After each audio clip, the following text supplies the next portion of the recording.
Dharmasthala case ದಿನದಿಂದ ದಿನಕ್ಕೆ ಷಡ್ಯಂತ್ರಗಳು ರೂಪ ಆಗ್ತಾ ಇದಾವೆ. ಷಡ್ಯಂತ್ರ ರೀ, ಅದು ಎಲ್ಲಿ 13 ಕಡೆ ಕುಣಿ ತೆಗೆದ್ರೆ ಏನೂ ಸಿಕ್ಕಿಲ್ಲ. 20 ಫೂಟ್ ತೆಗನಾಗ 20 ಫೂಟ್ನಾಗ ಯಾರು ಹೆಣ ಮುಚ್ಚಲಕ್ಕೆ ಆಗ್ತತನ್ರಿ? JCBಗೆ ಇದಕ್ಕೇ ಅದು ಅಡ್ಡಾಡ್ಕ ಸಾಧ್ಯ ಇಲ್ಲ. ಕರಾವಳಿ ಅಂದ್ರೆ ಭಾಳ ಅದು ನೆಲ ಭಾಳ ಗಟ್ಟಿ ನೆಲ ಅದು.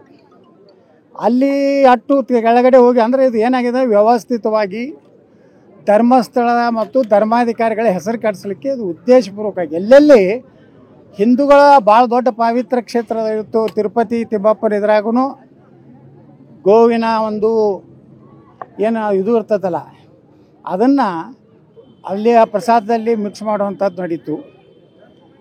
ಸ್ವಾಮಿ ಅಯ್ಯಪ್ಪ ದೇವಸ್ಥಾನ ಇವತ್ತಲ್ಲಿ ಹೆಣ್ಣು ಮಕ್ಕಳಿಗೆ ಪ್ರವೇಶ ಇಲ್ಲ. ಯಾಕಂದರೆ ಸ್ವಾಮಿ ಅಯ್ಯಪ್ಪ ದೇವಸ್ಥಾನ ಸ್ವಾಮಿ ಅಯ್ಯಪ್ಪ ಭಾಳ ಕಠೋರವಾದಂಥ ಬ್ರಹ್ಮಚಾರಿ. ಅದು ನಮ್ಮ ಸಂಪ್ರದಾಯದಲ್ಲಿ ಯಾರು ಎಲ್ಲಿ ಹೋಗ್ಬೇಕು ಅನ್ನೋಂಥ ಒಂದು ಸಂಪ್ರದಾಯ ನಡ್ಕೊಂಡು ಬಂದಿದೆ. ಅದನ್ನು ಉದ್ದೇಶಪೂರ್ವಕವಾಗಿ ಅಪಮಾನ ಮಾಡ್ಬೇಕಂತೇಳಿ ಸ್ವಾಮಿ ಅಯ್ಯಪ್ಪ ದೇವಸ್ಥಾನದಲ್ಲಿ ಇದು ಮಾಡಿದ್ರು. ಅಲ್ಲಿಂದ ಶನಿ ಶಿಗ್ನಾಪುರದಲ್ಲಿ ಅಲ್ಲೂ ಒಂದು ರೀತಿ ಜನರಲ್ಲಿ ಒಂದು ತಪ್ಪು ಸಂದೇಶ ಕೊಡುವಂಥ, ಅಂದರೆ ಇದು ದೇಶದಾಗ ಎಲ್ಲ ಕಡೆ ವ್ಯವಸ್ಥಿತವಾಗಿ ಕಮ್ಯುನಿಸ್ಟರು, ಈ ಬುದ್ಧಿಜೀವಿಗಳು ಮತ್ತು ಈ ಕಾಂಗ್ರೆಸ್ಸಿನ ಒಂದು ರೀತಿ ಕ್ರಿಮಿನಲ್ ಹಿಂದೂ ವಿರೋಧಿ ಬುದ್ಧಿ ಏನಿದೆಯಲ್ಲ, ಅದರ ಹಿಂದೆ ಇದರ ಆಟಿದೆ. ಇದು ಕಾಂಗ್ರೆಸ್ಸಿನ ಹೈಕಮಾಂಡದ ಆದೇಶದ ಮೇಲೆ ಸಿದ್ದರಾಮಯ್ಯನವರು SIT ನೇಮಕ ಮಾಡಿದ್ರು. ಏನಾರ ಮಾಡಿ ಇನ್ನೂ ಪುಣ್ಯ, ನಾವೆಲ್ಲ ಮಾಧ್ಯಮದವರಿಗೆ ಅಭಿನಂದನೆ ಸಲ್ಲಿಸ್ತೀನಿ. ಯಾಕಂದರೆ ನೀವು ಅಲ್ಲಿ ನಿಮ್ಮ ಕಣ್ಗಾವಲು ಇರಲಿಲ್ಲ ಅಂದ್ರೆ ಎಲ್ಲಿದೋ ಎಲುವುಗಳು ತಂದು ಹಾಕಿ ಇಲ್ಲ ಇಲ್ಲಿ ಸಿಕ್ಕು ಅಂತ ಹೇಳಿನೂ ಪ್ರೂವ್ ಮಾಡ್ತಿದ್ರು. ಪುಣ್ಯಾಕ ಎಲ್ಲ ಪಾರದರ್ಶಕವಾಗಿ ಇರೋದ್ರಿಂದ ಅವ್ರಿಗೆ ಯಾವುದೇ ರೀತಿ ಇಂಥ ಅದು ಗಲೀಜು ಕೆಲಸ ಮಾಡಲಿಕ್ಕೆ ಸಾಧ್ಯ ಆಗಲಿಲ್ಲ.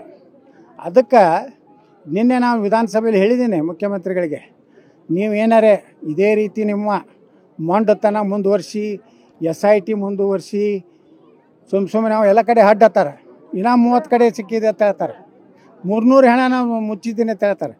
ನಾಳೆ ಹೇಳ್ತಾರೆ ಧರ್ಮಸ್ಥಳ ಮಂಜುನಾಥ ಸ್ವಾಮಿ ತಳಗ ಮುಚ್ಚಾರತ್ತೇಳಿ, ಅಂದ್ರೆ ಅದು ತಳಗೂ ಹಡ್ಡವ್ರೆ ನೀವು. ಅದಕ್ಕೆ SIT ಕ್ಲೋಸ್ ಮಾಡಿರಿ. ಅವ್ರು ಏನು ನನ್ನ ಮಕ್ಕಳು ಅದಾರಲ್ಲ, ಅದೊಂದು ಟೀಮು, ಅವ ಯೂಟ್ಯೂಬರ್ ಸಮೀರ್ನ ಹಿಡಿದು ಯಾವ ಮುಸುಕದಾರಿ ಅದಲ್ಲ ಎಲ್ಲರದು ಅವ್ರು ಬ್ರೈನ್ ಮ್ಯಾಪಿಂಗ್ ಮಾಡಿರಿ. ಅವ್ರಿಗೆ ಯಾರು ಹಿಂದೆ ಫೈನಾನ್ಸ್ ಇದೆ, ವಿದೇಶ ಎಲ್ಲೆಲ್ಲಿದೆ ಅದಕ್ಕೆ ಹಣ ಬಂದಿದೆ, ಅದೆಲ್ಲ ತನಿಖೆ ಮಾಡಿ ಅವನ ದೇಶದ್ರೋಹಿಗಳಂತೇಳಿ ಅವ್ರನ್ನ ಒಳಗೆ ಹಾಕಿ ಸರಿಯಾಗಿ ಬುದ್ಧಿ ಕಲಿಸಿದ್ರೆ ಇನ್ನು ಎಲ್ಲ ಕಡೆನೂ ನಮ್ಮ ಹಿಂದೂ ಧಾರ್ಮಿಕ ಭಾವನೆಗಳಿಗೆ ಅನ್ಯಾಯ ಮಾಡುವಂಥದ್ದು, ಒಂದು ರೀತಿ ಹಿಂದೂ ದೇವರುಗಳು ಇಲ್ಲ ಅನ್ನೋವಂಥದ್ದನ್ನು ಅವರು ಜನರಲ್ಲಿ ಮುಟ್ಟಿಸುವಂಥ ಕೆಲಸ ಮಾಡುವಂಥದ್ದು ಏನು ಮಾಡ್ತಾ ಇದ್ದಾರೆ. ಇದಕ್ಕೆ ಕಾಂಗ್ರೆಸ್ ಸರ್ಕಾರ ಅಂತ್ಯ ಹಾಡಬೇಕೇ ಇದ್ದರೆ ನಾವು ಧರ್ಮಸ್ಥಳ ಚಲೋ ಮಾಡಬೇಕಾಗ್ತದೆ. ಏನಾದರೂ ಅನಾಹುತ ಆದರೆ ಅದಕ್ಕೆ ಸಿದ್ದರಾಮಯ್ಯ ಸರ್ಕಾರ ಕಾರಣ ಆಗ್ತದೆ, ಎಚ್ಚರಿಕೆ ಕೊಡ್ತಾ ಇದ್ದೇನೆ.